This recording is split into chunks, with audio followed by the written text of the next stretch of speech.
Hey, how you guys doing? Kyle Coggins here, bringing you another spoiler-free movie review, and I just got out of watching Baby Driver by Edgar Wright. Buddy of mine, Greg Piocos, he told me a little advice before watching the movie. He's like, hey, take public transportation because the excitement you're going to have when you get out of this movie is going to be overwhelming, and you're going to want to drive that car up and down, around corners, burning out tires. I took his advice, left my Mustang at home, I took my girl's Kia, and that didn't change anything. I got into the car afterwards, and I'm like, man, I just want to burn these tires out and just get moving. I love the style of the movie. Edgar Wright has such a unique style, and you know when you're watching an Edgar Wright movie. I love Scott Pilgrim versus the World. Every frame in this movie told a story. Like, you could free shot frame by frame by frame and tell a story about what's going on. Nothing is rushed. I really appreciated that. There's a couple scenes in elevators that, even those scenes, what every character is doing, if you just freeze it, it tells you everything you need to know about every character, their personality traits, everything you need to know. And I thought those scenes were great. The music in this movie, it's not really popular songs, but I feel like that's a reason, and I enjoy that reason. There are a couple popular songs, but the music tells the story. It moves the plot along, and I really appreciated that they didn't have to just plug in these popular songs. What's going on in the song is basically what's going on in the movie, and it goes with it. And Baby's iPods, it gives the movie a pulse, and I really appreciate how they the explanation with the iPods. The opening was great.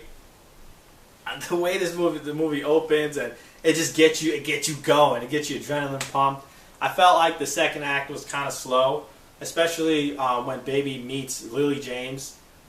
That first scene they have in that diner, it was kind of awkward, and I don't think it was designed to be awkward, but.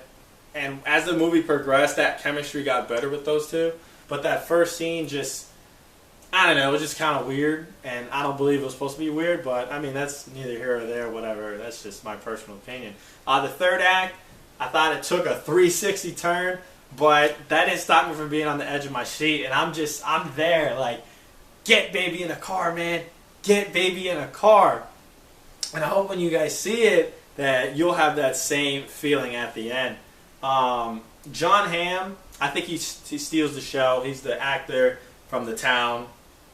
He played the FBI agent, and in this movie, he's not in the movie a lot, but when it's not a glorified cameo or nothing like that, he's like in the movie. He's an important part. But when he doesn't have a lot of scenes, but when he is in the movie, like in these scenes, it's like you gravitate toward him, and it's like, man, he's stealing the show. Like this is good acting right here. Like, he's doing a great job.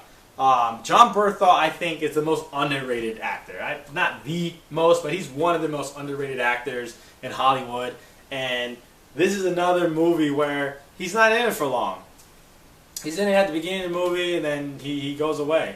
And for the story's sake, I understand. Like, I get it. Like, you know, he did what he had to do, and he's out. But I just feel like he's so underused in a movie like this, The Accountant, Sicario. Like, I loved him in Fury.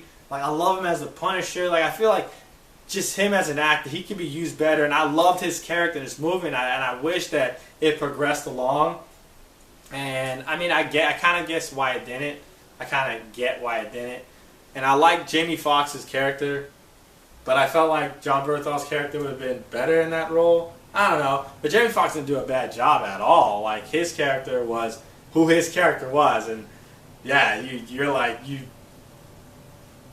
yeah. All in all, I give the movie a 7 out of 10. I went in with very high expectations. I love Edgar Wright. I love the trailers. This movie's getting a bunch of praise, and maybe my expectations were too high, but it didn't match those expectations. But I still give it a 7 out of 10. It's still a really good movie. I still recommend the movie. It's a very charming movie. And Baby, he's who we should be morally, but he's also who we think we are talent-wise in our heads. And I think that's a really cool aspect to look at him. And I thought he did a great job in the movie as well. But I appreciate you guys watching, man. Comment, like, subscribe, and thank you guys. Have a good day.